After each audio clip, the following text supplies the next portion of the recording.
Another week, which means we have more great efforts by the players that live up to the motto of Southland Strong. I'm Megan Clementi, and this is the Southland Spotlight.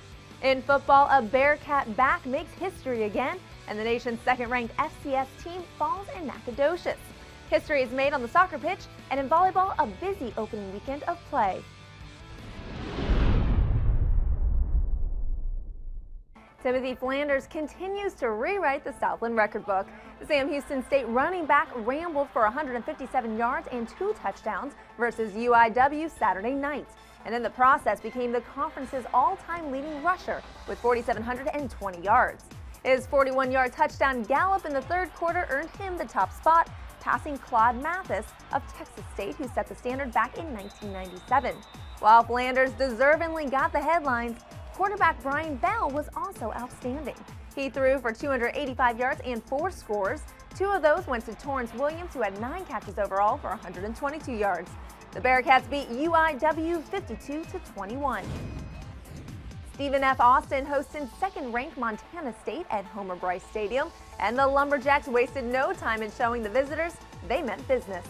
Gus Johnson went 23 yards for the touchdown, and it was 17-3. Johnson was just getting started, though. He rushed for 157 yards and scored his 3rd touchdown of the night with 5 minutes to play, snapping a 38-all tie.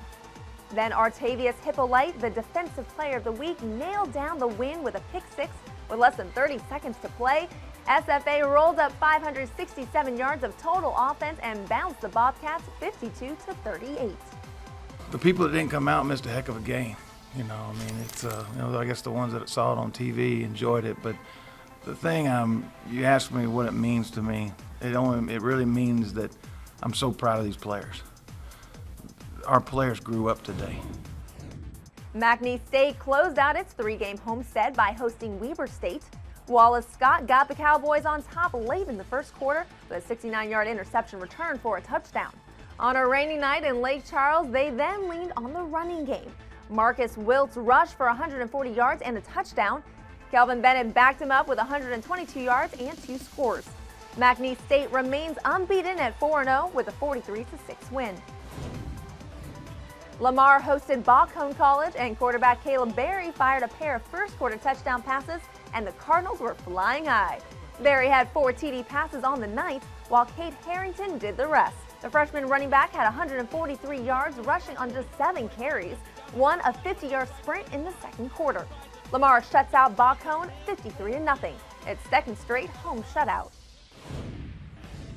After 3 straight road games at FBS opponents to open the season, Nichols finally got to play at home, hosting Langston.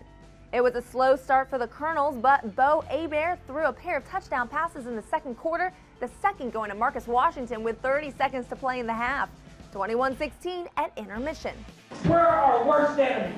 It's not Langston, I can tell you that. It's us. Our penalties, turnovers, quarterback, no sense of urgency, anything.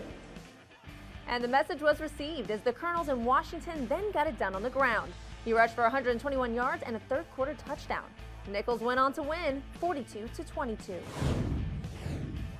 The running game was in high gear for Southeastern Louisiana, playing at Sanford. Cody Sutton had a pair of short TDs as the Lions took a 24-7 lead at halftime. Jordan Barnett had to come in for an injured Brian Bennett at quarterback, and he kept it going. He found Isaiah Kepley for a 25-yard touchdown early in the fourth quarter, and it was a 34-14 lead. Then the Lions had to hold off the Bulldogs for a big intersectional win, 34-31, the final. It's going to be another action-packed weekend of Southland games, including a pair of games matching top 10 teams. Starting with 4th-ranked Sam Houston State hosting 2nd-ranked Eastern Washington. The 2 teams met in the FCS semifinals a year ago, with SHSU winning. You can watch that game on CSN Houston. It's a battle of unbeatens as 9th-ranked McNeese hits the road to play at 5th-ranked Northern Iowa. And it's homecoming at Nichols as the Colonels host Arkansas Tech. Stephen F. Austin closes out its 3-game homestand hosting Prairie View A&M. Northwestern State is back at home taking on Langston, and Lamar closes out the weekend by traveling to Grambling. After a terrific non-conference slate, it was the opening of Southland play in soccer for the schools. And the young ladies from Nichols continued the school record start to the season.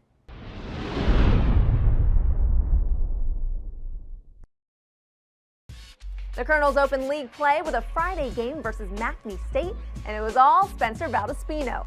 The sophomore netted her first ever hat trick, scoring all the team's goals, and the Colonels shut out McNeese 3-0. It's the first conference win since 2008, and it keeps alive the best start in school history at 7-0-1. Then they followed that up with a win at Texas A&M Corpus Christi 2-1, their first road victory since 2004 and 7th straight win. Also a new school record. Abilene Christian opened up the season versus Sam Houston State, and a pair of quick second-half goals netted the Wildcats a 2-1 victory. Start off ACU's new era in the Southland. Then on Sunday, they won a tense 1-0 match over Houston Baptist. ACU remains unbeaten at 8-0-1. Oral Roberts has started the conference season 2-0. It won matches over SFA and Lamar. The 7-2 start is the best in school history. And Southeastern Louisiana has 2 wins to start conference play. The Lions beat Texas A&M Corpus Christi and McNeese State by 1-0 scores. And the goals in both games scored by Brianna Singh. In volleyball, the conference season is underway and the chase is on to see who is going to be headed to postseason play. But first things first, let's check out the opening week.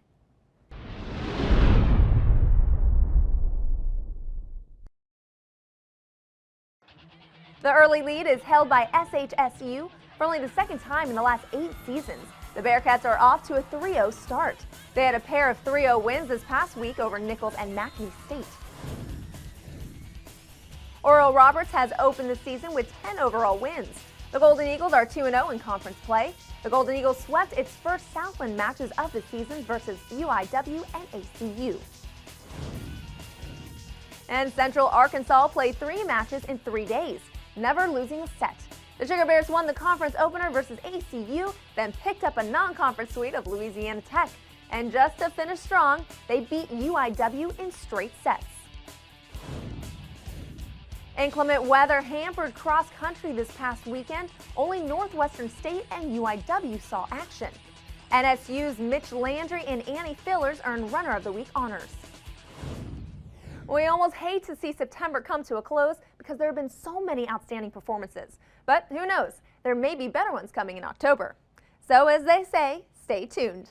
Remember to get updates everywhere you go by downloading the Southland Conference app for iPhone, Android, and tablet. I'm Megan Clementi. Until next time, thanks for joining me on the Southland Spotlight.